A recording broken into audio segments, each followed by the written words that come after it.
Waste Bengal का political landscape एक नई स्ट्रैटेजी देख रहा है, ऑपरेशन सिंदूर। बीजेपी अब सिंदूर, जो मैरिड हिंदू महिलाओं के लिए एक सेक्रेड सिंबल है, को अपने कैंपेन का हिस्सा बना रही है। इसका मकसद है बंगाल की कंजर्वेटिव हिंदू महिलाओं से इमोशनल कनेक्ट बनाना। विमेन वोटर्स यहां चुनाव के नतीजे तय करने में अहम रोल निभाती है। बीजेपी ममता बनर्जी के स्ट्रॉन्ग विमेन सपोर्ट बेस को चैलेंज कर रही है। ऑपरेशन सिंदूर टर्म का डबल मीनिंग है, नेशनल सिक्योरिटी और कल्चरल सिंबलिज्म। बीजेपी इस कैंपेन को नेशनल इंटरेस्ट और कल्चरल प्रिजर्वेशन से जोड़कर एक पावरफुल मैसेज देना चाहती है।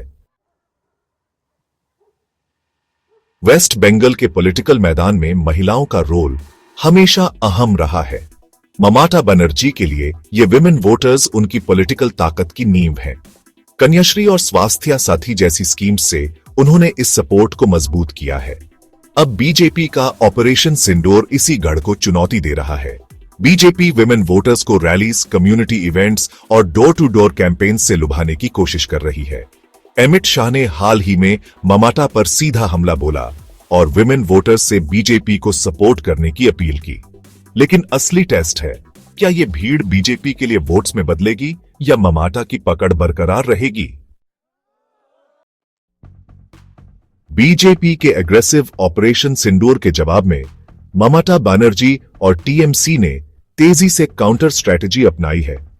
ममता बनर्जी ने बीजेपी पर रिलीजियस सिंबल्स के राजनीतिकरण का आरोप लगाया है और स्टेट के सेक्युलर ताने बाने को बचाने की बात कही है। टीएमसी की रणनीति में सॉफ्ट हिंदुत्व शामिल है, जैसे दुर्गा पूजा में भागीदारी और मंदिरों में जाना। साथ ही टीएमसी सेक्युलर इमेज भी बनाए रखती है, जैसे इमामों को स्टाइपेंड देना।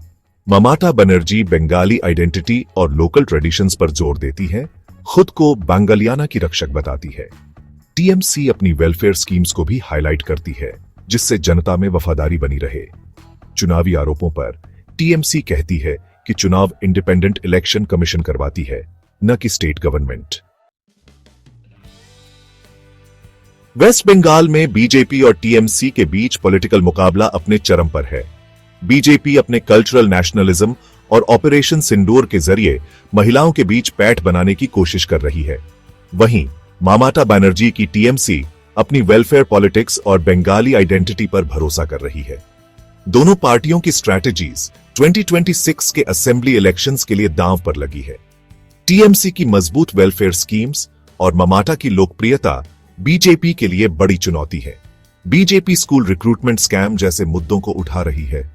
ऑपरेशन सिंदूर दोनों के लिए परीक्षा है। क्या बीजेपी महिलाओं के बीच सेंध लगा पाएगी या ममता की पकड़ बरकरार रहेगी? आखिरकार फैसला बंगाल के लोगों के हाथ में है।